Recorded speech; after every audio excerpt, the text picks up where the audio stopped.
आज का programme start करने से पहले मैं एक छोटी सी बात कहना चाहती हूँ। आज जैसे कि मुझे होस्ट बनाया और मैं इंडिया से नहीं कर रही हूँ, मैं जर्मनी में हूँ। तो मैं इंडिया के अकॉर्डिंग टाइम मैच कर रही थी अपना।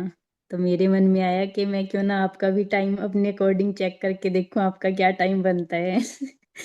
तो मैंने देखा मेरे अकॉर्डिंग अभी आपके 6:30 मॉर्निंग के हुए होंगे और आप आप 5:45 बिल्कुल। पर ज्वाइन कर लेते हैं। हाँ, आप ठीक बोल रहे हैं बेटे। अभी यहाँ सुबह के 6:30 हैं। हाँ बट जी। ये 6:30 का टाइम, अब ये मतलब यहाँ पे टाइम बदलने वाला है। जब नेक्स्ट टाइम हम बैठेंगे अगले हफ्ते, तो यहाँ सेवन हाँ थर्टी जी। का टाइम होगा। हाँ जी। हाँ जी, वो एक 1 घंटे घंटा। के यहाँ मेरे यहाँ भी हो जाएगा जी। हाँ, 1 घंटे का फर्क आ जाएगा। तो हाँ जी। ये अभी उसको बोलते हैं यहाँ पे डे टाइम सेविंग, डे हाँ लाइट जी। सेविंग। तो अभी जो यहाँ का स्टैंडर्ड टाइम है उसके हिसाब से आप बिल्कुल ठीक बोल रही हो। अभी 6:30 बजे हैं सुबह के। आपका तो बहुत अर्ली मॉर्निंग हो जाता है फिर ये सत्संग का प्रोग्राम। मेरे लिए ठीक है बेटे ये सुबह का टाइम, अच्छा जी। क्योंकि थोड़ी डिस्टरबेंस वगैरह कम रहती है। हाँ और जी। मैं उठ करके फिर पार्टिसिपेट आसानी से कर लेता हूँ। तो अच्छा जी। ये बात ठीक है कि टाइम में डिफरेंस है, और पर सब अच्छा है ना। हाँ जी। जितना टाइम है सुबह का लगे गुरु महाराज की याद में, उनके चरणों में जितना समय हम बिताएं उतना अच्छा है। और एक चीज और है, देखो, सब चीजें बहाने हैं। अभी होली का त्योहार गया। ये त्योहार भी इसीलिए है कि हमें आपस में जब हम रंग लगाते हैं एक दूसरे के ऊपर, तो हम दूसरों को अपने रंग में रंगने का प्रयास करते हैं और कहते हैं कि होली भेदभाव मिटाने का त्योहार है। ठीक है ना। तो हाँ जी। भेदभाव अगर हम मिटा दें आपस में, जितना इसको हम विस्तार दे सकें, ठीक है ना। पहले तो हम अपने परिवार में, अपने संबंधों में, अपनी रिश्तेदारी में, अपने दोस्तों में इन चीजों को कम करते चले जाएं। दुनिया में परमात्मा से हमको अलग करने वाला ये मैं का भाव है। और मैं से ही ये बंटवारा शुरू होता है, भेदभाव शुरू होता है। तो ये सब त्योहार प्रतीक हैं हमारे, हमारी आत्मा को परमात्मा की तरफ ले जाने के लिए। हमको इनका एसेंस, इनका भाव समझना चाहिए और उसके हिसाब से अपना जीवन जीना चाहिए। तो जैसे भी आप कह रहे हैं, हम सुबह के टाइम बैठे हैं तो ये तो बहुत ही अच्छा है। और शाम को बैठे हैं ये भी अच्छा है। देखिए, हाँ जब जी। हमारे मन में ये भाव आना शुरू हो जाए कि जो हो रहा है वो अच्छा हो रहा है, तो देखना हम्म। हमारे कितनी दिक्कतें, हमारे कितने कष्ट, हमारे कितने तनाव समाप्त होने शुरू हो जाते हैं। हमारे अंदर जो तनाव पैदा होता है, आप ये देखो, एक रस्सी है, वो एक कोने पे बांधी और दूसरे कोने में खींची, तो उसमें तनाव पैदा होता है। अगर एक कोने से बंधी ही ना हो तो कहाँ से तनाव होगा। डोर एक ही जगह हो, एक ही कोने पे हो, तो रस्सी खुली रहेगी। तो ऐसे ही अगर हमारा जीवन हो, हम अपनी डोर सदगुरु के हाथ, परमात्मा के हाथ सौंप दें। इसे अपनी तरफ से टाइट ना करें, अपनी तरफ से खींचे ना, मतलब अपने आप को बीच में ना लाएं, तो हमारा जीवन सरल, स्वस्थ, अच्छा हो जाता है। इन सब चीजों से, मुसीबतों से दूर हो जाता है। जो ये तनाव है, हमको पता नहीं है, हमारे शरीर के अंदर बहुत से रोग, बहुत सी बीमारियां इन्हीं के कारण है। इन तनाव के कारण, तनाव मतलब जो मैं चाहता हूं वो नहीं होता है। उससे अच्छा है जो हो रहा है उसी को अपनी चाहत बना लो। परमात्मा तेरा भाना मीठा लागे, जो तू कर रहा है मेरे लिए वही सब कुछ है। मुझे नहीं दिखाई देता। जैसे एक हम सड़क के ऊपर जाते हैं, सड़क पे जाते हुए हमें रात के समय, हमारे पास कार में लाइट भी है, हमें कितनी दूर दिखाई देता है, ज्यादा से ज्यादा 100 मीटर दूर तक। फिर भी हम 60-70 किलोमीटर प्रति घंटे की रफ्तार से उस सड़क पर गाड़ी को भगाते रहते हैं, क्योंकि हमें भरोसा है ये सड़क ठीक है, आगे तक ठीक है, इस पे हम इस गति से जा सकते हैं। ऐसे ही इस जीवन में अगर हम परमात्मा पे भरोसा रखें, सदगुरु पे भरोसा रखें, तो हमारा जीवन बिना किसी विघ्न के, बिना किसी दिक्कत के आराम से बीतेगा। हम लोग अपने जीवन में जो भी कठिनाइयां हैं, जो भी दुख हैं, जो कुछ मुसीबतें हैं, वो पैदा करने वाले खुद हैं। जिस दिन ये बात समझ में आ गई कि हमारे सुख का कारण भी हम हैं, हमारे दुख का कारण भी हम ही हैं, हमारे आनंद का कारण भी हम हैं, तो फिर हमको लगेगा कि बस ऐसा हमको खत्म करना है। और जिस दिन ये हो में हम खत्म हो गया, रस्सी का एक छोर रह गया बंधा हुआ परमात्मा के साथ, सतगुरु के साथ, तो हमारा जीवन बड़ा ही सरल, बड़ा ही आसान, आनंदमय हो जाता है। तो हमारा जीवन ऐसा ही होना चाहिए, और उसके लिए जरूरी है हर समय उस प्रभु की, उस परमात्मा की याद हमारे दिल में, हमारे मन में बसी रहे। खास तौर से जैसे ही हमको तनाव, हमें भारीपन, हमारा मन थोड़ा सा विचलित होना शुरू हो जाए, तो तभी हमको इन सब चीजों को जागृत कर लेना चाहिए। देखो, हमको पता है मन दो शब्दों से मिला, मैं और न। इनको उलट दो, नम नम मतलब कि झुकना। जब हम झुक जाते हैं सतगुरु के चरणों में, शरण में, तो फिर मन समाप्त हो जाता है, फिर मेरा क्या। तो ये भाव हम सत्संगियों को समझना चाहिए। ये बैठ करके सुबह या शाम बैठ करके भजन करने का मत नहीं है। संत मत जीवन की एक एक घड़ी, एक एक पल पर लागू है। हम जो कुछ करें, हम इन सिद्धांतों का अपने जीवन में पालन करें, तो हम सही मायने में, सही अर्थों में सत्संगी बन सकते हैं। और हमारा प्रयास होना चाहिए, इसीलिए हम इधर आए हैं, कि हम जितना ज्यादा सत्संगी बन जाए, 100% ना भी बने, 20%, 30%, 40, 50, 100, और लगातार इसमें प्रगति होती रहे। ये हमारा स्वभाव और हमारी आदत बन जानी चाहिए।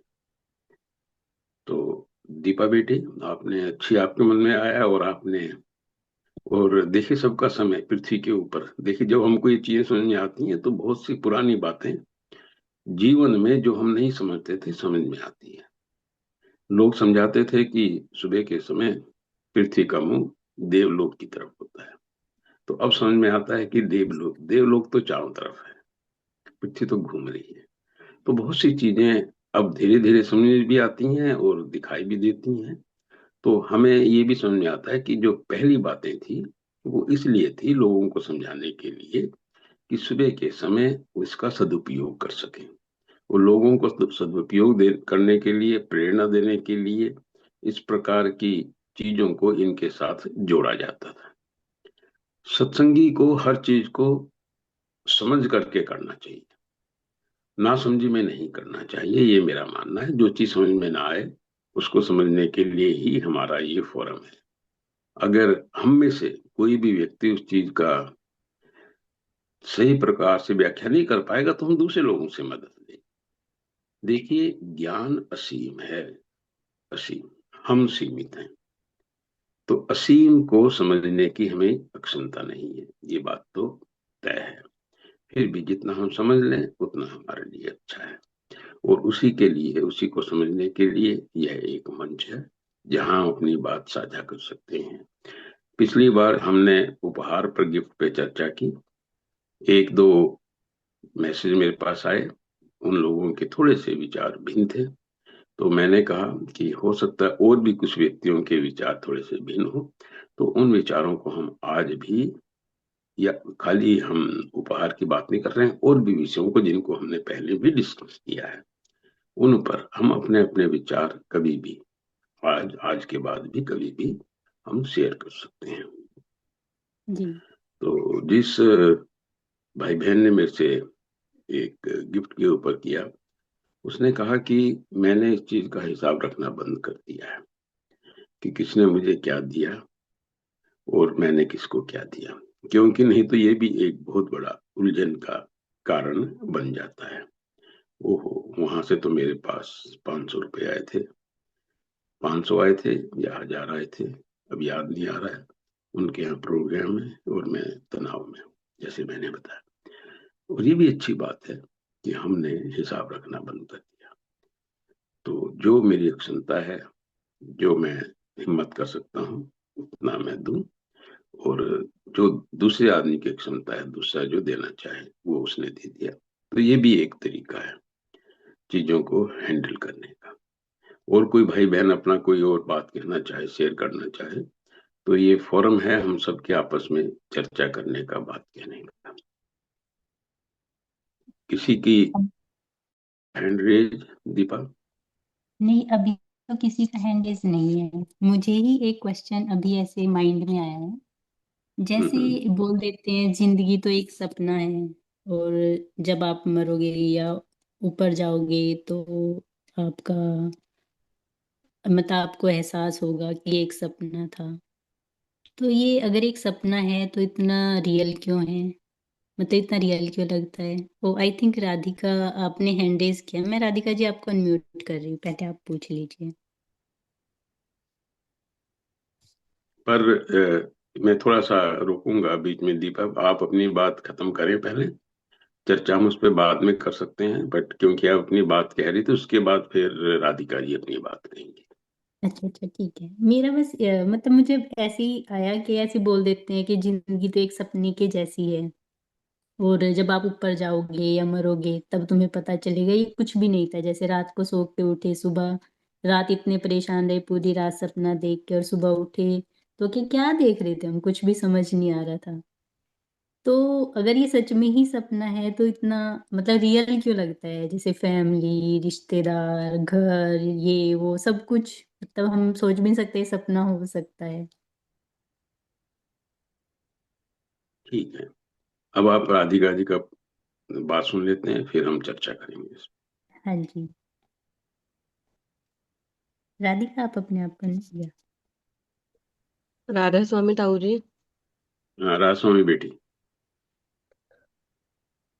ताऊ जी, मेरा यही क्वेश्चन था, मैंने आपसे पहले भी शेयर किया था, और आज भी मैं यही पूछना चाह रही थी कि जैसे हम बचपन से अपनी बिब्बी को देखते आ रहे हैं, बिब्बी का एक एक हिसाब ऐसा होता है कि आप डेरे में जा रहे हो, सबसे पहले आप गुरुजी को सेवा डालो, उसके बाद ही आप काम करें। या हमने घर पे देखा है कि जब भी कहीं से कोई भी पैसे आते हैं तो बिब्बी जी हमेशा डेरे में ही देती हैं। तो हम बच्चे भी उन्हीं से ही सीखते हैं कि अच्छा, कि अगर हमें कहीं से कुछ मिल रहा है तो हमें वो डेरे में देना है, या जहां भी आपकी इच्छा है वहां पे आप दे सकते हैं। तो और हिसाब रखना जरूरी है हर एक के लिए। पर जैसे जैसे मैं बड़ी हुई तो मुझे बड़ी उलझन महसूस हुई कि हर टाइम आपके दिमाग में ये कि अच्छा, वहां से ये मिले थे, ये डेरे में रख देना है। कई बार हमें याद ही नहीं रहा, हमने वो अपने पर्सनल यूज में यूज भी कर लिया। तो अब ये सारी चीजें सोच के फिर मैंने छोड़ दिया ये सारा काम। इंटेंशन मन में कुछ नहीं है कि मुझे कहीं से मिले, ऐसा कुछ नहीं है कि आया यूज कर लिया, बाकी जहां हम दे पाए वहां हम दे भी देंगे। और सेकंड, जब आपने पिछली बार सत्संग में बात कही कि एज अ सत्संगी को अपना ये सब बहुत ध्यान रखना चाहिए, इन सारे चीजों को देखना चाहिए कि आपका किसी का कहीं का आ रहा है तो वो अपने कर्मों के जाल में हम ना फंसे, या किसी चीज में ना फंसे, इसलिए आपको ध्यान देना चाहिए, और जहां है आप डेरे में दे सकते हो। तो क्या मैंने छोड़ के गलत किया कि मैं फंस रही हूँ, या अ, ऐसे ही ठीक है? मतलब ये मेरा एक सिंपल सा क्वेश्चन है। तो देखो बेटे, दो तीन चीजें हैं। कुछ बातें हमें ध्यान रखनी चाहिए। जैसे हम कहते हैं, जब हमने एक बार भेदभाव खत्म कर दिया सबके साथ, तो फिर तो कोई पराया नहीं रहा। किसी ने दिया वो भी मेरा अपना है, और मैंने किसी को दिया वो भी मेरा अपना है। पर अभी हम, जैसे हम कह रहे हैं, हम उस मन स्थिति में नहीं पहुंच पाए। तेरा मेरा अभी हमारे साथ लगा हुआ है। अगर हम उस मन स्थिति में आ जाएं, फिर तो किसी का दिया हुआ और किसी को हमारा दिया हुआ, वो मीनिंगलेस, मतलब हीन हो जाता है। उसका कोई मतलब ही नहीं रहता, क्योंकि जिसने दिया वो भी मेरा अपना है, और जिसको मैं दे रहा हूँ वो भी मेरा अपना है। छोटा सा उदाहरण है, जब हम छोटे होते हैं, बच्चे होते हैं, भाई बहन हैं, उनमें कोई बंटवारा नहीं, दोनों जो कुछ है इकट्ठा है। वो जब बड़े होने शुरू हुए, धीरे धीरे दोनों की अपनी अलग पोटली हो गई, और फिर उन पोटलियों की भी अलग अलग पोटलियां हो गई, और फिर उन पोटलियों को संभालने के चक्कर में, उन पोटलियों को बड़ा करने के चक्कर में हम देखते हैं परिवारों में कलह, परिवारों में झगड़े बढ़ जाते हैं। ये क्या दिखाता है कि भेद, हमने बंटवारा कर लिया, बांट लिया। अगर वो बंटवारा ना हो, सब इकट्ठे हो, तो किसने दिया किसने लिया कोई मतलब नहीं। तो अब मैं आपकी बात पे आता हूँ शुरू से। जैसे बीबी जी ने अपना जीवन जिया, और जैसा वो जीवन जी रही हैं अपना, उन्होंने अपने अपने सिद्धांत बनाए, उनमें से कुछ सिद्धांत बड़े महत्वपूर्ण भी हैं। देखिए, हक हलाल की कमाई का हमें पता है हमारे जीवन में बहुत बड़ा रोल है। तो जब हमें कोई चीज किसी के यहाँ से मिलती है और हमें नहीं पता उस व्यक्ति की कमाई कैसी है, उस व्यक्ति के यहाँ अगर हम खाना खा रहे हैं, उस व्यक्ति ने अगर हमको कोई भेंट दी है, कुछ दिया है, उस व्यक्ति का हमको पता नहीं। तो इस प्रकार की चीजों से अपने आप को बचाने के लिए, अपने आप को इन सब चीजों से, उनके कर्मों से बचने के लिए बहुत अच्छा है कि जो वो परंपरा वो फॉलो करती हैं, कि जो कुछ आया हमने गुरु जी महाराज को समर्पित कर दिया। क्योंकि पहले तो कोशिश हो कि हम अपना नियम बनाए कि हम इन चीजों से बचें। उन्होंने नियम बनाया कि वो किसी के घर जाके खाना भी नहीं खाती, ठीक है ना। तो हाँ जी। अब अगर हम ऐसा कर पाए, बहुत अच्छा है। बट आज के समाज में जैसे हमारे संबंध हैं, और जैसे हमें लोगों से मिलना पड़ता है, अगर हमारे लिए ये संभव नहीं है, और इसका मतलब ये नहीं कि हम किसी के यहाँ, हम किसी के खा भी सकते हैं, किसी के यहाँ हम अवॉइड भी कर, जहां तक हो सके अवॉइड करो। जब नहीं कर सकते, और हम किसी व्यक्ति को जानते हैं कि व्यक्ति वो साधु संत है, उसका, साधु संत से मेरा मतलब संत से नहीं है, मेरा मतलब है कि उसका जीवन सादगी वाला, उसका जीवन अपनी हक हलाल की कमाई पर, और उसका जीवन सही है, तो उसके यहाँ से अगर हमने कुछ लिया तो हमने कुछ दिया, ठीक है। और नहीं दिया उसको तो हमने परमात्मा को दिया। तो ये भाव अगर हमारा रहेगा, तो नेचुरली उन चीजों का हमारे ऊपर कम असर पड़ेगा। दूसरी बात, जैसे आपने कहा कि मन में भाव नहीं होना चाहिए कभी भी किसी के पास से कुछ लेने का। और अगर हम कहीं भी इस अवस्था में हैं कि हम डिसीजन को प्रभावित कर सकते हैं, या हमारी सुनी जा रही है, तो मैं इन सब चीजों को अवॉइड करना पसंद करता हूँ। हाँ, बच्चों का मामला अलग है, जैसे विजय भाई ने कहा, और गिफ्ट तो सभी को अच्छी लगती है। फिर भी जहां तक हो सके, क्योंकि समय बदल गया, पहले और अब के समय में बहुत अंतर आ गया। बच्चों को गिफ्ट देना फिर भी एक बार को चलता है, पर बच्चों के पास भी, बच्चों को पता नहीं है, इतना सामान होता है, इतनी चीजें होती हैं कि वो थोड़ी देर की खुशी है। तो हम धीरे धीरे सारे सिस्टम को ठीक कर सकते हैं। हम अपने सिस्टम ने बना रखे हैं, फिर हमको वही सिस्टम ठीक लगते हैं। जब इनको बदलेंगे तो जो बदला हुआ सिस्टम है वो भी ठीक लगेगा। तो जहां तक मैं समझता हूँ, हमें ये हिसाब तो रखने की आवश्यकता नहीं है, जैसे आप कह रही हैं कि मैं एक एक पैसे का हिसाब रखूं, पर अपना भाव बहुत क्लियर करूं कि जब भी मेरे पास कुछ ऐसी चीज आ रही है जिसके प्रभाव से, जिसका मुझे पता नहीं है, तो अच्छा है उस चीज को अपने उपयोग में ना लाऊं। और अगर मैं उपयोग में लाता हूं तो उसके एवज में, उसके बदले में, या कुछ मैं उस व्यक्ति को, अगर उस व्यक्ति को नहीं कर सकता तो परम पिता परमात्मा, क्योंकि सब उस मालिक के बच्चे हैं। ये भाव हमको ये भी सिखाता है कि हम कैसे अपने आप को संसार की चीजों से अलग कर सकते हैं। एक हमें सदा याद रखना चाहिए, संसार में हमको जोड़ने वाला हमारा भाव है, और संसार से हमको तोड़ने वाला हमारा भाव है। चीजें होना या चीजें नहीं होना मतलब नहीं रखते। एक आदमी जिसके पास बहुत बड़ा महल है, हो सकता है उसका जीवन ऐसा हो कि जब चलने का समय आए तो उसको महल छोड़ते हुए दिक्कत ना हो। और ऐसा भी हो सकता है एक व्यक्ति ऐसा जिसके पास एक दमड़ी है, वो उस दमड़ी से इतना चिपका हुआ है कि जब चलने का समय आया तो दमड़ी को ढूंढ रहा है कि मेरी दमड़ी कहाँ है, साथ में लेके चला जाऊं। ये हमको पता ना दमड़ी जाएगी ना महल जाएंगे। और जैसे आज दीपा बहन ने प्रश्न उठाया है, और बात सही है, जिस समय हम उस इस लोक से उस लोक में जाएंगे। तो ऐसे ही है कि जैसे सपना था। तो उस पर हम चर्चा करेंगे। पहले एक बार बात कर लें हम सुरभि वाली, राधिका जी की, उसके बाद फिर हम सपने वाली बात करेंगे। तो बेटे, अगर आपने अपने आप को इस प्रकार से बना लिया है कि पहली बात, हम जीवन में इन चीजों को अवॉइड करते हैं, पर इतना भी अवॉइड नहीं कर सकते कि हम दूसरों को दिक्कत महसूस कराना शुरू करते हैं। एक आदमी है, हम कहीं रिश्तेदारी में जाते हैं, कोशिश करो हम पैसे ना लें, वस्तु ना लें, जहां तक हम रोक सकते हैं, बट ऐसा ना भी हो कि हम उन लोगों को ना लेने के चक्कर में दुखी कर दें। उनको उनको दुख नहीं पहुंचाना। देखिए, दुख नहीं, मैं तो सदा एक बात मान के चलता हूँ, ये भी एक प्रिंसिपल है जीवन का कि हमारी वजह से दूसरे को दुख ना पहुंचे। बट अगर दूसरा व्यक्ति हमारी बात समझ सकता है तो उसको समझाएं, उसको बताएं कि भाई भाई, ये मेरा सिद्धांत है जीवन का, इसलिए मैं ऐसा कर रहा हूँ। इसमें आपका निरादर, आपका अपमान, या आपको निराश करना, या आपको नाराज करना, ऐसा कोई मेरा भाव नहीं है। तो लोग समझते हैं। अब लोगों में समझदारी बढ़ रही है, पहले वाली हालत नहीं है। तो हमें उसका फायदा उठाना चाहिए और इन सब चीजों से बचना चाहिए। लेन देन की जितनी प्रथा को हम कहीं भी कम कर दें उतना अच्छा है। और अगर हमारे जीवन में ये हो रहा है तो इस हिसाब में हम उलझना नहीं चाहते, तो हमारे मन में भाव है ना लेने का, और कुछ आया, जितना याद आया उतना गुरु को समर्पित कर दिया, उससे ज्यादा समर्पित कर दिया, तो हिसाब खत्म। उसमें बहुत ज्यादा उलझ करके समय बिताना है उनको याद करने में, समय नहीं बिताना इन चीजों में उलझने में, उलझन को छोड़ना है।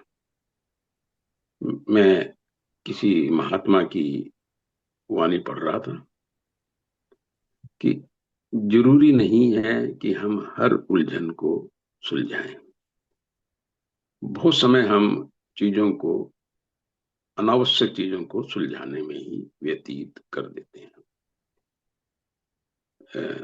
आपके पास एक वस्तु आई हुई है, उलझी हुई है, आप लगे हुए हैं सुबह से शाम तक, पूरा दिन बीत गया, और अगर आपने सुलझा भी ली तो हासिल क्या किया, ये भी सोचने की बात है। तो वो बता रहे हैं कि ईरान में एक गांठ थी, रस्सी की गांठ, वो लगी हुई थी, और उस गांठ को एक चैलेंज था कि जो आदमी इस गांठ को सुलझा देगा वो विश्व विजेता बन जाएगा। तो बहुत लोग आते थे, वो गांठ खुलने वाली थी ही नहीं, तो खुलती नहीं थी। कहते हैं जब सिकंदर वहां आया और उसने उसके बारे में सुना, उसने कहा मैं सुलझाता हूँ। वो वहां गया, उसने गांठ को ही काट दिया रस्सी से, उसने गांठ खत्म, अब गांठ ही नहीं बची है, सुलझाने को कुछ नहीं है। तो ऐसे ही हमारे जीवन में यदि हम इन व्यर्थ की चीजों को सुलझाने में ही लगे रहेंगे, तो जो समय है, जो बहुत कीमती समय है, जो प्रभु की याद में बीतना चाहिए, उसमें बिताने से हम वंचित हो जाएंगे। तो इसलिए हमारा समय प्रभु की याद में ज्यादा बीते, संसार की उलझनों से बचा रहे। और अगर उलझे भी, जैसे मैं शुरुआत में कहा था, ज्यादा याद करें मालिक को, सतगुरु को, क्योंकि सतगुरु माध्यम है मालिक को याद करने का। बात परमात्मा की है तो परमात्मा को याद रखें। ऐसे हमारा जीवन बीतना चाहिए। राधिका बेटी। हाँ जी ताऊ जी, मेरे को अच्छे से समझ में आ गया है। ठीक है बेटे। अब हम अगर किसी का और इस पे कोई विचार हो, वो अपनी बात साझा कर सकता है, बट हम अभी होस्ट की तरफ चलते हैं। जी बेटे, ये दिनेश जी बात ने सही हैंड है। किया है मामा जी। दिनेश जी किया का है बेटे क्वेश्चन। कुछ? हाँ जी। हाँ। दिनेश जी मैं किसी आपका का हैंड रेज है? सबमिट करने। हाँ जी, दिनेश जी का हैंड रेज है। हाँ, तो उनकी बात सुनेंगे बेटे। हाँ जी, दिनेश जी आप और अपने राधा आप का। स्वामी चाचा जी, हाँ हाँ, राधा स्वामी बेटा।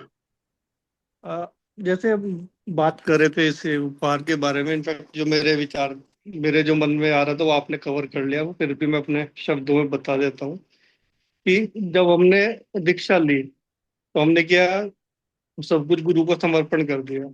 तो जब उपहार मिल रहा है वो भी गुरु का, और जो हम दे रहे हैं वो भी गुरु कैसे दे रहे हैं, तो फिर इतना लेखा जोखा रखने की जरूरत भी क्या है। अगर हम, तो मतलब एक एडिशनल ये एक्टिविटी हो जाएगी। जैसे मैं अपनी बात करता हूँ, अभी ऑफिस में है तो टीम में से कोई लेके भी आएगा, मिठाई भी लेके आएगा, तो हम सबको मना नहीं कर सकते। एज अ जेस्चर कुछ ना कुछ तो खाना पड़ेगा। तो बट उसमें भी इतना सोचे कि इसने मेरे को खिलाया मैं इसको खिलाऊं, तो वो तो पॉसिबल नहीं हो पाएगा। हाँ, दिनेश बेटा, जैसे भी आपने मिठाई की बात कही, तो इसका भी एक तरीका है कि लोग लाते हैं मिठाई, बांटते हैं मिठाई, तो सभी लोग खाते हैं, हम भी खाते हैं। कभी कभी लाके हमने भी एक बॉक्स बांट दिया। अब हो सकता है जिसने हमें खिलाई थी उस दिन वो ना हो, कोई दूसरा व्यक्ति हो, बिल्कुल। बट हो गया कि लोग खिला रहे हैं तो बहाने हैं खिलाने के भी।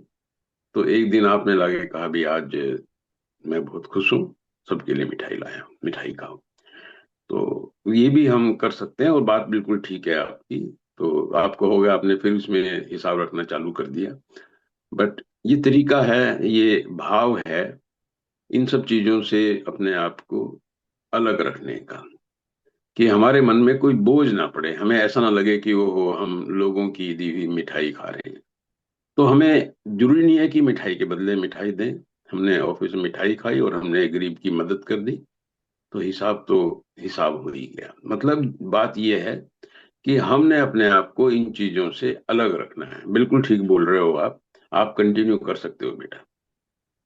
हाँ नहीं, बस ये यही पॉइंट था। तो मतलब उसने मिठाई दी, हमने उसको कॉन्ग्रेचुलेट कर दिया। भाई किसी ने गाड़ी लेके आया, गाड़ी खरीदी, उसने मिठाई के लिए, हमने उसको कॉन्ग्रेचुलेट कर दिया, तो वो तो हिसाब वहीं पे बराबर हो गया। अब जब हम कभी गाड़ी हाँ, लेंगे वो रहेगा, तो तब की तब देखी जाएगी। ये बात भी ठीक है आपकी, आपने शुभकामनाएं दी। और तो जरूरी नहीं है कि मिठाई के बदले में मिठाई, मिठाई के बदले में शुभकामनाएं, ये भी एक बहुत अच्छी चीज है। बहुत अच्छे ढंग से आपने बताया दिनेश बेटा, धन्यवाद। थैंक यू चाचा जी। अ, देखो, सुमन ऐसे जी। चीजों को डिस्कस करने से क्लैरिटी सबकी बढ़ती है। जी। और ये बड़ा अच्छा है, इस फोरम के अंदर हम ये देख रहे हैं कि धीरे धीरे लोग चीजों को समझ करके अपने अपने ढंग से उसकी व्याख्या कर रहे हैं। जब हम अपने ढंग से व्याख्या करते हैं तो ये हमें खुद को स्पष्टीकरण मिलता है, हम खुद उस चीज के बारे में स्पष्ट हो जाते हैं। जी। तो दीपा बेटी बात कर रही थी जीवन की। महाराज जी अभी और और ये हैंड रेज है। ठीक है बेटे, आप कंट्रोल करो, आप बताओ जिसका हैंड हाँ रेज जी। है उनको आप आमंत्रित करो कहने के लिए। हाँ जी, सुमन जी आप अपने आप को अनम्यूट कर लीजिए, आप अपनी बात रखिए। या अगर आप कुछ कहना चाहते हैं या आप कुछ पूछना चाहते हैं।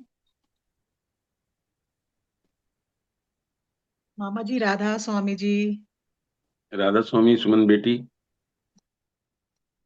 मामा जी, जैसे कभी कभी ऐसा होता है कि गुरु की याद बहुत आती है। मतलब मन में भी चलता रहता है भजन सिमरन, और जैसे शब्द सुन लिए ये काफी। और कभी कभी ऐसा होता है कि बिल्कुल मन खाली हो जाता है। वो भजन सिमरन जैसे वो लगन जो लगी रहती है वो नहीं चलती। तो ये तो मतलब वैसे तो कहते हैं कि गुरु की नाराजगी है जब हमें गुरु की याद नहीं आती, इसका मतलब गुरु हमसे दूर है। तो काफी फिर मन में काफी गिल्टी होती है कि ऐसा क्यों है। और ये हमारे साथ ऐसा होता है कि जब हमारा मन खाली होता है, जब तो हमें गुरु की याद ज्यादा आती है, और जब ज्यादा बिजी है, लोगों के बीच में है, तो शायद ही याद आती है। मतलब कितना बाद में इतना अच्छा फील नहीं होता कि भाई क्यों हो रहा है ऐसे ये। तो इसके लिए क्या करना चाहिए? हम इसके लिए तो रिस्पॉन्सिबल तो हम ही हैं। गुरु की तो कोई इसमें रजा नहीं होगी, कोई हमारे लिए हमसे नाराज तो हो सकते हैं क्योंकि हम उनकी याद अगर जैसे कभी अपनी मर्जी से कर रहे हैं, कभी नहीं कर रहे हैं।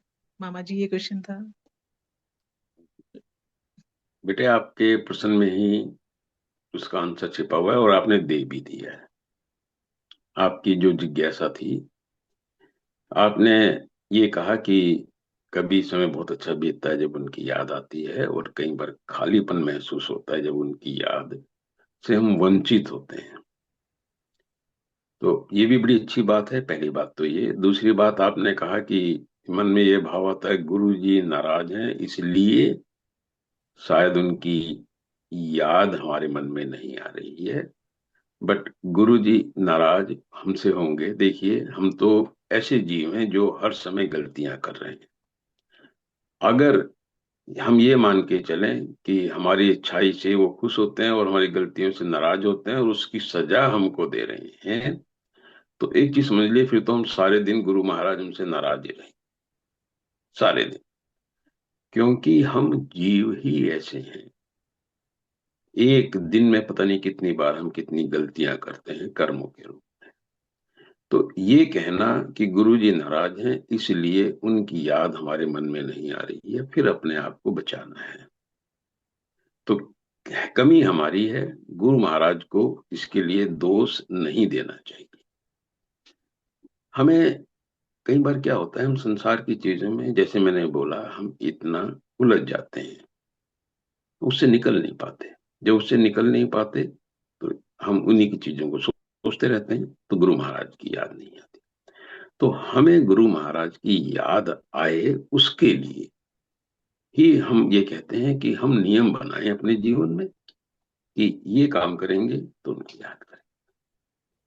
अगर मैंने नियम ये बना लिया कि जब भी पानी पीऊंगा तो उनको याद करके ही घूंट पानी का मुंह में लूंगा, और अगर ये मेरी आदत बन गया तो फिर जब भी पानी पिया याद आएगी। तो जीवन में चीजों को ऐसे उनके साथ जोड़ो। हम घर में गुरु महाराज की फोटो रखते हैं। फोटो किस लिए रखते हैं? उसके आगे धूप बत्ती नहीं करनी, उसके आगे दिया नहीं जलाना, नहीं तो फिर हम फिर मूर्ति पूजा में लगे। मूर्ति पूजा की कमी नहीं है, पर जब मूर्ति पूजा में उलझ गए, इसका मतलब है हम बाहर मुखी हो गए। भक्ति आंतरिक है। ये जब बात समझाते हैं तो वो समझाने का भाव ये होता है कि अंदर याद करनी है, बाहर साधन है। तो अगर हमको ये चीज समझ में आ रही है कि उनकी याद के लिए हमने घर में उनकी फोटो लगा रखी है, फोटो ऐसी जगह लगाएं जो बार बार हमारा ध्यान अपनी तरफ खींचे। हम शब्द चलाएं, जो हम शब्द हैं, ऐसा नहीं है कि हमने सत्संग किया तभी शब्द सुने। हम घर में हैं, हम खाना बना रहे हैं, हम आ रहे हैं जा रहे हैं कहीं रास्ते में। देखिए, कुछ जॉब में मैं टीचिंग कर रहा हूं तो मैं शब्द नहीं चला सकता, मुझे पता है। तो जब काम है उस टाइम में तो नहीं कर सकते, पर चीजों को एसोसिएट कर सकते हैं। मेरा मेरा पर्स है, उसमें छोटी सी फोटो रख सकता हूँ। तो इस प्रकार से जो जितनी बार हम इन चीजों के संपर्क में आएंगे, उनकी याद आएगी। जैसे उनकी याद आई, उस याद को थोड़ी देर के लिए संजो लें। मौका है तो आंख बंद करके एक बार को उनको, उनके रूप को, उनके नूरी स्वरूप को, उनको अपने अंदर बिठा लें। तो धीरे धीरे जो संसार की उलझने हैं उनसे हम बचना चालू हो जाएंगे। तो जैसे आपने कहा कि एक तो गुरु महाराज नाराज हैं, ये मन में विचारना है, उसको छोड़ दें। हम ये मान के चलें हम ही संसार में उलझ गए, वो तो बैठे हैं, वो तो बैठे हैं, इंतजार कर रहे हैं, नाराज नहीं है। बट हम उस बच्चे की तरह हो गए हैं, मेले में आकर के, मेले को देख करके मेले के हो गए हैं। भूल गए हैं ये मेला तो 2-4 दिन का है, बाद में उठने वाला है, सपने की तरह लगेगा। तो ये बात हमको याद रखनी चाहिए। तो हमें बेटे, अपनी सुमन बेटा, हमें अपनी एसोसिएशन चीजों के साथ बढ़ानी है। बहुत से लोग जैसे इवन व्हाट्सएप में फोटो लगा के रखते हैं बजाय अपनी। वो इसलिए नहीं है कि हम लोगों को डिक्लेयर कर रहे हैं कि ये हम इन गुरु के चेले हैं, हम इसलिए लगा रखी है कि उसको देख करके हमने जैसे फोन ऑन किया, गुरु महाराज की फोटो आई। मैं जैसे अपने फोन के पीछे गुरु महाराज की फोटो लगा के रखता हूँ, फोन उठाएंगे तो अपने आप याद आएगी। तो आप उतनी चीजों को गुरु महाराज के साथ जोड़ के रखेंगे तो उतना उनकी याद के अवसर हमारे जीवन में बढ़ेंगे। कोशिश हमारी ये हो कि हम उनसे कभी भी दूर ना हो। उसके लिए अगर हमें लगता है कि वो आज तो बहुत देर से हम याद ही नहीं कर पाए, हम पहले माने कि मेरे में कहीं ना कहीं आज कुछ कमी रही, और क्या कमी रही, मैं इस कमी को दूर करूंगा। अपनी गलती मानते हुए अपने आप को सुधारने का जब हमारा प्रयास रहता है, तो उसका शुभ लाभ हम सबको प्राप्त होता है। तो सुमन बेटा, हमको हाँ। उनकी चीजों को ज्यादा से ज्यादा उनकी उनके साथ अपने आप को जोड़ना है। तो मामा जी, जैसे कई बार क्या होता है कि लोगों से ज्यादा मेल मिलाप, और जैसे ये कई बार चीजें बाहर की अट्रैक्शंस बहुत ज्यादा हो जाती हैं, तो ये भी हमें काफी डिस्ट्रैक्ट कर देती हैं। मतलब अच्छे ट्रैक पे चलते हुए एकदम ऐसा हो जाता है कि जैसे 2-3 दिन भूल गए। जैसे अभी होली का फंक्शन था, तो होली के में बिजी रहे, ये पूरा ये 2-3 दिन मतलब गुरु महाराज को या कम, बिल्कुल ही कम याद किया। तो ऐसे तो फिर मन में गिल्टी तो फील होती है, लेकिन सोल्यूशन नहीं समझ में आता। मतलब वैसे तो आप सत्संग में भी सब कहते हैं कि भाई, हम सुनते भी हैं कि भाई लोगों से मेल मिलाप कम रखो, बाहर की चीजों से ये, लेकिन कभी कभार बहुत ज्यादा हो जाती है। तो ऐसे में अब बचना बहुत मुश्किल। हाँ हाँ, गलती तो हमारी है कि हम कर तो सकते हैं, लेकिन करना ही नहीं चाहते, ये क्या है। लेकिन बहुत गिल्टी फील होती है कि ऐसा, मतलब कि देखो हम कितने बिजी हैं, मतलब ये रहता है। अपराध बोध नहीं होना चाहिए। हम हमारे जीवन में इतने अपराध हैं कि अगर उनके बोध में लगे रहे, इसी को मैं बोलता हूँ भूतकाल में अटक गए। हम्म। अपराध बोध, हमने कहा ओहो, होली का त्योहार था और आज अभी तो 2 दिन से होली में उलझ गए। क्यों ऐसा हुआ, समझना है, सीखना है और जीवन को बदलना है। मैं अपराध बोध में उलझने को सही नहीं मानता हूँ। गलतियां हमसे हुई, बहुत गलतियां हुई हैं बेटे जीवन में। हम तो गलती के पुतले हैं। जैसे छोटी सी गलती आपने बताई, इससे भी भयंकर भयंकर और भी, उनमें नहीं उलझ के रहना है कि ओहो 2 दिन याद नहीं है, समय बीत गया। अब जो समय है महत्वपूर्ण है, जो समय अब मेरे पास है जिसको मैं बिता रहा हूं, इस समय में इस समय में क्या करूं उस पे मेरा फोकस होना चाहिए। आने वाले समय में क्या करूं उस पे भी फोकस होना चाहिए। हमें एक बात याद रखनी है कि जो बीत गया, अच्छा बीता, बुरा बीता, गलत बीता, सिखाने के लिए, और उस सीखे हुए को यूज करने के लिए अब का समय। तो सदा, जैसे आपने कहा कि भाई हमें त्योहार के मौके पे घर में कोई फंक्शन है, उसके कारण कहीं पर भी किसी भी वजह से हम अगर कुछ समय तक उलझ गए उधर, कोई बात नहीं, अब सुलझ उसे सुलझाएंगे, अब ठीक से रहेंगे। ये बात मन में आनी चाहिए। क्यों उलझे, ये बात बिल्कुल ठीक है। संसार में अट्रैक्शन, उसका तो मैं एक छोटा सा उदाहरण बोलता हूँ बेटे कि सत्संग में अगर मैं कोशिश करता हूँ कि जब भी मैं अपनी बात कहूँ, मैं 40 मिनट से ऊपर ना जाऊं। और उसका मेरा जो कारण है, सोच है, वो ये है कि मैं देखता हूँ आधे घंटे के बाद लोगों का जो अटेंशन है वो समाप्त होने लगता है। और अगर 3 घंटे तक बैठ करके मैं सत्संग करूं, तो लोगों को बोरियत होगी, सुनेंगे नहीं। और थोड़ी सी ऐसा भी हो जाएगा कि सत्संग से ही थोड़ा सा मन में अभाव सा आ जाए। बट अगर पिक्चर चल रही है 3 घंटे की, तो फिर तो हमें हिलेंगे भी नहीं अपनी जगह से। तो क्योंकि उसमें हमें एक अलग प्रकार का आनंद आ रहा है। तो ये जो चीजों के साथ जो हमारी एसोसिएशन है, ये हमें समय का आभास कराती है और समय के आभास को खत्म भी करती है। जो चीज अच्छी लगती है तो समय का पता नहीं चलता, जो चीज अच्छी नहीं लगती वहां 5 मिनट भी नहीं थी। तो जैसे अभी हमारे पास हमने समय बिताया और बिना प्रभु की याद के बिताया, बिना मालिक की याद के बिताया, नेचुरली हमसे अपराध हुआ और अब हमसे गलती हुई। हमें जीवन में, जैसे मैं कह रहा हूँ, जीवन में एक भी पल अगर हमें सदगुरु महाराज की याद नहीं आती है, हम संसार के काम करते हुए उस मालिक को याद नहीं रखते हैं, तो कर्मों का जो चक्र है वो चलता रहता है। उसकी उनकी याद रखने से हम इस चक्र से बच जाते हैं। और हमको पता है इस संसार में हमें बांधने वाले भी हमारे कर्म हैं, और इस संसार से हमें छुड़ाने वाले भी हमारे कर्म हैं। जी तो जैसे आपने कहा, हमको अपराध बोध इसलिए लगा कि हमने जीवन के कुछ पल बिना उनकी याद के बिता दिए, कुछ दिन बिना उनकी याद के बिता दिए। बीत गए, कोई बात नहीं, अब आगे ठीक रहेंगे। आगे संसार के साथ कट के हम नहीं रह सकते हैं, ये बात हमको पता है। हमें संसार में ज्यादा लोगों के साथ नहीं उलझना है, बट ऐसा भी नहीं है कि हमें संसार में लोगों को छोड़ करके हिमालय पे जाके बैठना है, क्योंकि कर्म भी इन्हीं लोगों के साथ रहने से कटेंगे।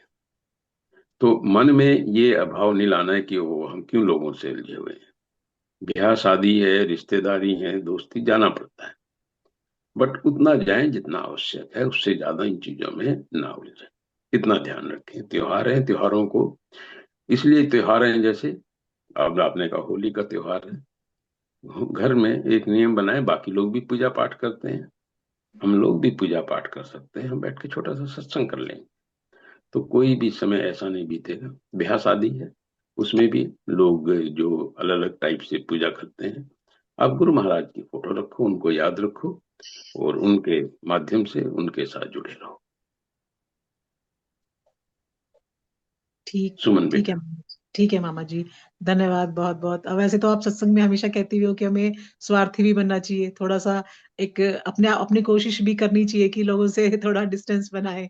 लेकिन जब दुनिया में होते हैं ना, फिर एकदम बिल्कुल मस्त हो जाते हैं कि याद ही नहीं रहता।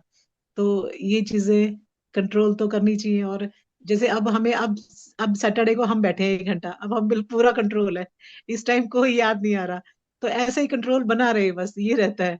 हमें तो अच्छा लगता है कि आपका 1 घंटा बहुत कम लगता है कि वो बोलते रहे, सुनते रहे, हम दर्शन करते रहे। तो ये चीजें तो हैं, लेकिन जब तक तब तक तो पूरा कंट्रोल रहता है। फिर थोड़ा सा इधर उधर यहाँ होते हैं, फिर मन ऐसे ही हो जाता है। लेकिन कोशिश तो करनी चाहिए संतों के, अगर संतों की टीचिंग्स तो यही है। तो आपने बोला बेटे, जैसे मैं जब बात करता हूँ, मैं आपकी बात नहीं कर रहा हूँ, मैं इन जनरल एवरेज बात करता हूँ, औसतन बात करता हूँ कि लोगों के लिए कंटिन्यूअसली लंबे समय तक अटेंशन देना किसी एक विषय पर, खासतौर से बोरिंग विषय पर, मुश्किल होता है। तो ये मैं मेरा जो कहने का भाव था, और वो सबके लिए नहीं है। जैसे आप हैं, आपको अच्छा लगता है, और किसी भी सत्संग में जब आप जाते हैं, चाहे भैया जी का सत्संग हो, कोई भी सत्संग है, उसको आप बड़ी तन्मयता के साथ बड़े ध्यान से सुनते हो। तो सभी प्रकार के लोग हैं, और बहुत से लोग ऐसे भी हैं, जब मैं बता रहा हूँ, जब राणा जी सत्संग करते थे 2-2 घंटे का, उनकी तो भी इच्छा होती थी कि वो सत्संग चलता रहे। तो सभी हैं, सभी प्रकार के, सबके भाव अलग अलग हैं। तो ये है, अगर आप आनंद ले रही हैं सत्संग का, उसमें आनंदित हैं, तो बहुत अच्छा है। ठीक है मामा जी, धन्यवाद बहुत बहुत। बस ऐसे ही दया मेहर बनी रहे, हम लगन लगी रहे पूरी, ये तब अच्छा लगता है। ठीक है बेटा। ठीक। महाराज जी, अभी उमा जी का हैंड रेज है और एक दो क्वेश्चन हाँ, हो रहे हैं। उनकी बात। हाँ जी, उमा जी आप अपने आप को अनम्यूट कर लीजिए, अपना वीडियो भी ऑन कर लीजिएगा।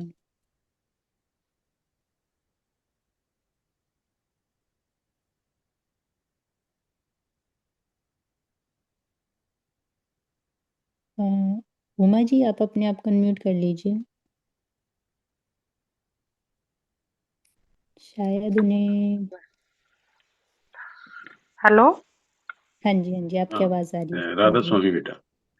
राधा स्वामी पिताजी। हाँ, राधा आप स्वामी बात पिताजी। राधा स्वामी बेटा, अपनी बात कहिए। हाँ पिताजी, मेरे को ना अपने घर के लिए ना सत्संग की प्रार्थना करनी है आपसे। हम ना काफी टाइम से, जबकि मम्मी की डेथ हुई है ना, तब से सोच रहे हैं कि अपने घर में सत्संग कराए, पर हो नहीं पा रहा। तो विजय भैया से और आपसे प्रार्थना है कि हमारे घर सत्संग क्या एक वो दे दो हमें ना। हाँ, विजय भाई अभी इस प्रोग्राम से जुड़े हुए हैं। तो विजय भाई, उमा जी के यहाँ सत्संग का आपका कैसे आप रखेंगे, किसकी नियुक्ति करेंगे, इसके बारे में आप उनसे चर्चा करके आप देख लीजिएगा। अगर आप जुड़े हुए हैं तो आप उनको आश्वासित कर दीजिएगा कि आप इस व्यवस्था को अपने समय से पूरा करेंगे। राधा स्वामी जी। ठीक है उमा बहन, जैसे भी होगा मैं महाराज जी से चर्चा करके, जैसे भी आप समय का या जो भी आप चाहेंगे जैसा, और इधर से भी अगर समय का थोड़ा ठीक होगा तो जरूर होगी तो हाँ जी सब भैया, बढ़िया। राधा स्वामी भैया। ठीक स्वामी। ठीक है भैया, आप हाँ फिर अलग से कम्युनिकेट कर लीजिएगा। मामा जी, भी सोनिया जी का क्वेश्चन है। और हाँ, सोनिया बेटी से बोलो, वो अगर बात सत्संग करेंगी। के लिए आप डायरेक्ट विजय भैया को बात कर लेना। ठीक है जी, राधा स्वामी जी। राधा स्वामी। राधा स्वामी उमा, सोनिया, आप अपनी सोनिया बात बेटी करें। राधा स्वामी।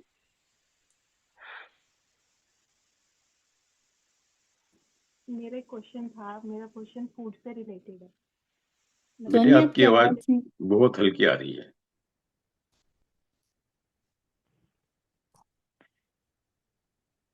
हेलो राज स्वामी बाबा जी, राज स्वामी साध संगत जी। राधा स्वामी।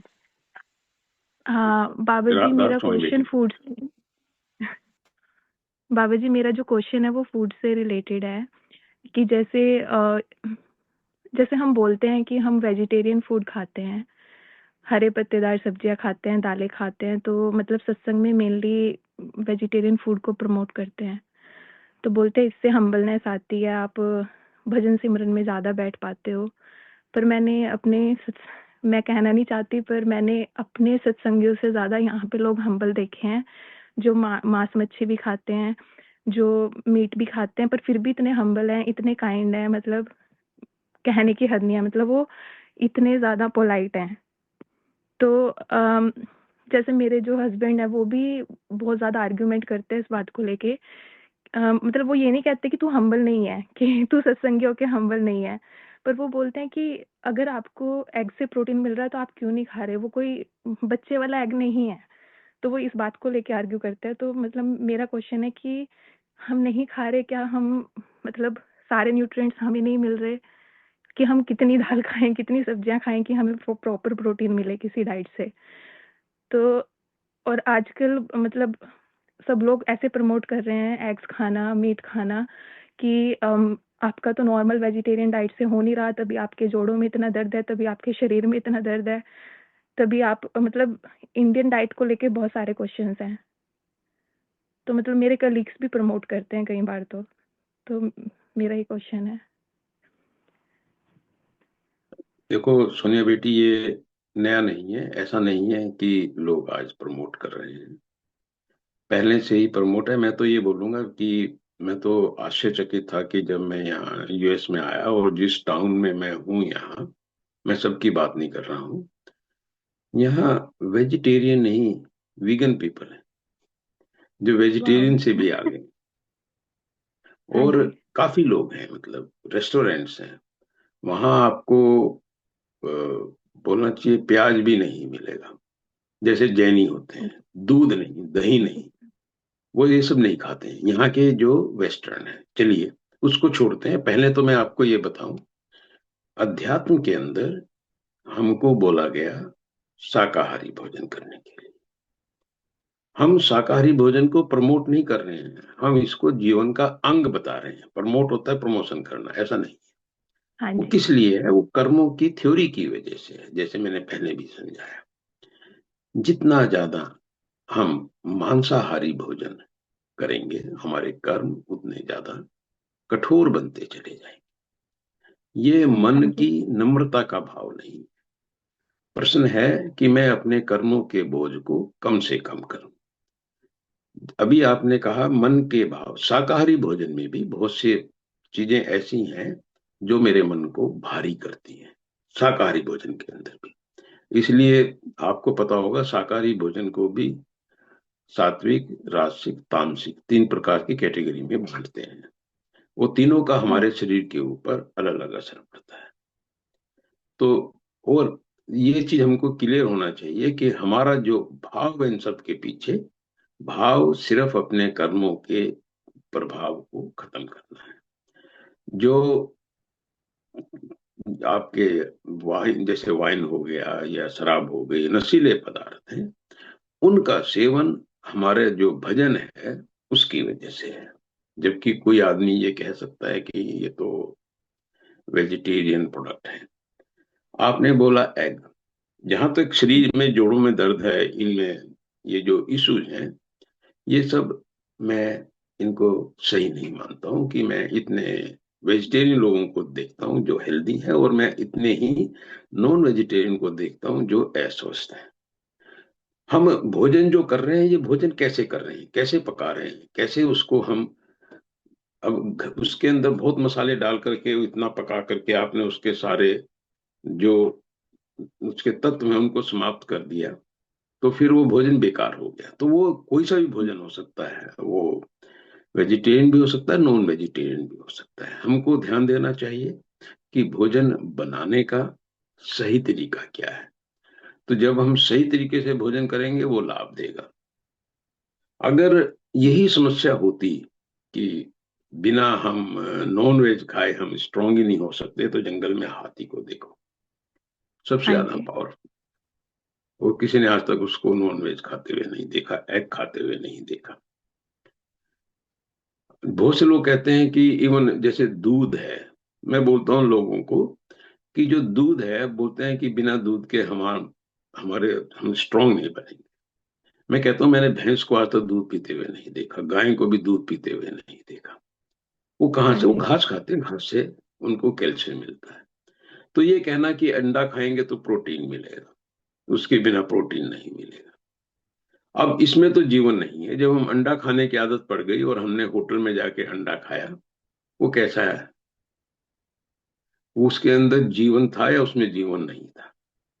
हाँ तो जी। ये सब चीजें बड़ी ही जटिल होती चली जाती हैं। तो संतों ने कहा कि भाई हमको अपना भोजन सात्विक भोजन, सादा भोजन रखना है। और भोजन में भी बेटे देखो एक चीज और है, कितना भोजन किया। अगर मैं केवल सात्विक भोजन करूं, उसको भी मैं ओवर ईटिंग कर लूं, तो मेरे शरीर पर गलत प्रभाव पड़ेगा। तो हाँ सही जी। भोजन सही मात्रा में सही समय पर यदि हम लेंगे, तो उसका हमारे शरीर को लाभ मिलेगा। चाहे वो शरीर के जोड़ों का दर्द हो, कोई भी हो। ऐसा नहीं है कि ये दर्द, जब मैं छोटा था, बहुत छोटा, बीबी जी को याद होगा, उन्होंने बताई बात मुझे, थोड़ा थोड़ा मुझे भी याद है। हो सकता है मैं 7 साल का हूँ, 8 साल का हूँ, बीमार था, डॉक्टर के पास ले गए, डॉक्टर ने कहा इसको अंडा खिलाओ। हाँ जी। और पिताजी ने आके बीबी को बोला कि सतपाल को तो अंडा खिलाना पड़ेगा, डॉक्टर ने बोला है। हाँ जी। और पिताजी ने कहा कि हम बाहर बैठक में अंडा बना देंगे, अंडा खा लेंगे, खिला देंगे इसको, घर में बर्तनों को खराब नहीं करेंगे। तो बीबी ने मना कर दिया। मुझे तो आज तक कोई कमजोरी महसूस नहीं हुई बेटी। अब हाँ मैं जी। 67 का हो गया हूँ, परमात्मा की दया से। जबकि ऐसा नहीं कि मैं, मेरा भोजन बहुत सही है, ऐसा नहीं है। हाँ, वेजिटेरियन जरूर है। तो मैं नहीं मानता हूं कि जो ये लोगों के लॉजिक्स हैं ये सही हैं, कि इसको खाए बिना हमारा शरीर के अंदर जो वाइटामिन है या और कोई चीज है उनकी कमी है, जिनकी वजह से हमको दिक्कत हो सकती है। हाँ ये तो जी। लोगों की चॉइस है अपना, वो किस प्रकार से अपने जीवन को जीना चाहते हैं। हम सत्संगी हैं और हम इस दुनिया में ये समझते हैं कि हमारा मकसद है बार बार आवागमन के चक्कर से बचना। और हमको पता है ये कर्मों के कारण है, और कर्मों में बहुत बड़ा योगदान हमारे भोजन का है। तो हम अपने भोजन के द्वारा कम से कम कर्मों का बोझ अपने ऊपर डालना चाहते हैं। तो इतना तो बेटे मैं आपको बता सकता हूँ कि आपको शरीर के जो पौष्टिक तत्व हैं उनके लिए नॉनवेज खाने की आवश्यकता नहीं है। ठीक हाँ है ना। जी। जहां तक आपने बोला लोग नम्र हैं, वो उनका स्वभाव बड़ा ही, मतलब कि बोलना चाहिए, दीनता वाला है। इस हाँ बात से जी। मैं एग्री करता हूँ कि जो लोग हैं, जो स्वभाव है वो, कई बार सत्संगियों में भी मैं देखता हूँ बहुत ज्यादा घमंड और बहुत ज्यादा गरूर और बहुत ज्यादा ये भाव जिनको अहंकार का भाव रहता है, जो कि ठीक नहीं। हम संत मत की तरफ चल ही इसलिए रहे हैं कि अपने इन भावों को खत्म कर सकें। मेरे ख्याल से अभी हम समय से बाहर निकल रहे हैं। इन विषय पे हम अगले प्रोग्राम में चर्चा करते रहेंगे, और तभी हम दीपा बहन का प्रश्न भी लेंगे। हाँ जी। प्रियंका बेटे। जी, ऑलरेडी बेटे 4 आप, मिनट एक्स्ट्रा हो गए हैं, कुछ हैंड रेज हैं, उन सबके हम क्वेश्चन नेक्स्ट वीक देंगे। हाँ, उनके नाम मुझे नोट कर लो बेटे बैक आप, लगा और कि अगली बार लेंगे। आपको मुझे रोकना चाहिए था, मैं तो अभी देखा समय ज्यादा हो गया था। सॉरी बाबा जी मैं आगे भी कंटिन्यू करूंगी, बहुत सारे क्वेश्चंस हैं इस चीज से रिलेटेड। हाँ, सो मैं यही चाहता हूँ बेटे कि हम इस फोरम पर, इस मंच के माध्यम से इन विषयों को हम डिस्कस करें, इनको समझें।